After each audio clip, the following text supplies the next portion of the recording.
মহিলা লীগ আমাদের বন্ধু প্রতিম ভাতৃপ্রতিম সংগঠনের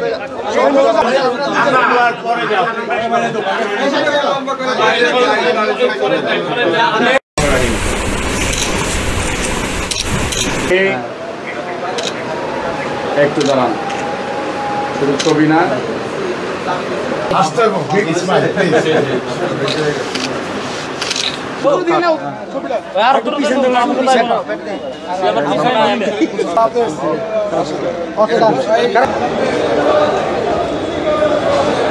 আমার আজকের প্রতিক্রিয়া খুবই চমৎকার। আমার অনেক আনন্দ লাগতেছে। আমি মহান রাব্বুল আলামিনের কাছে শুকর আদায় করি। এর কারণ আমি বিগত বছরগুলোতে উপজেলা পরিষদের চেয়ারম্যান হিসেবে দায়িত্ব পালন করেছি এবং আমি নিজের কাছে কনফিডেন্ট আমি জনগণের জন্য সময় দিয়েছি এবং জনগণের পাশে ছিলাম।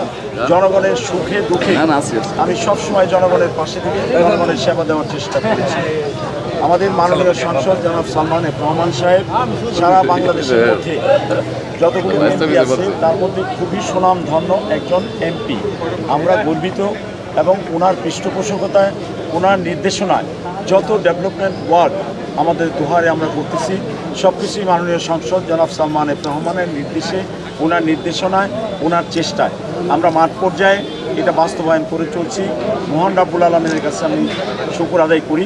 সমস্ত দুহারবাসী আমাদের পাশে আছে এবং আমাদের এই যে ডেভেলপমেন্ট ওয়ার্ক পাশাপাশি জনগণের সেবা করার জন্য যে দুহারের মানুষের কাছে থাকি এটা সারা দুহারবাসী সাক্ষী। আসলে সমস্ত দুহারের আমাদের নয়াবাড়ি থেকে শুরু করে মকসুদপুর পর্যন্ত 8টা ইউনিয়ন এবং আমাদের দুহার পৌরসভা, এখানে আমাদের প্রিয় ভোটার মা বোনরা এবং আমাদের যারা পুরুষ ভোটার আছেন তাদের কাছে আমার অনুরোধ থাকবে যে আপনারা প্রিয় নবী হযরত মুহাম্মদ সাল্লাল্লাহু আলাইহি ওয়াসাল্লাম বলেছেন সাহাবী পরিবেষ্টিত অবস্থায় যে তুমি তোমার নেতা নির্বাচন করো একজন সৎ চরিত্রবান, একজন সুশিক্ষিত মানুষকে, যেই নেতা জনগণের বান্ধব নেতা হবে, জনগণের দুঃখ বুঝবে, জনগণের পাশে থাকবে, পাশে থেকে তাদের সেবা দিবে। আমি অনুরোধ করব সমস্ত দুহারবাসীকে, আমি কেমন এই কথা আমার মনে হয় আবার বলার দরকার নাই।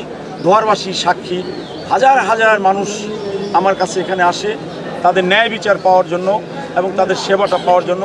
আমি আমার সাধ্যে যতটুকু সম্ভব হয়েছে সবটুকুই আমি উজাড় করে দিয়েছি এবং আগামীবার যদি আপনারা সবাই আমাকে ভোট দিয়ে আবার নির্বাচিত করেন ইনশাআল্লাহ আমি সমস্ত জনগণের পাশে থেকে আপনাদের মনের মতো করে সেবা দেওয়ার চেষ্টা করব। আল্লাহ যদি আমাকে হায়াত দারাজ করেন আমি আপনাদেরকে কমিটমেন্ট করছি সমস্ত ভোটাররা দুহারের আপনারা সবাই মিলে যদি আমাকে ভোট দিয়ে আবার নির্বাচিত করেন আপনাদের সুখ এবং দুঃখে আপনাদের ভাগিদার হব এবং আপনাদের পাশে থেকে আপনাদের সেবা দেব ইনশাআল্লাহ।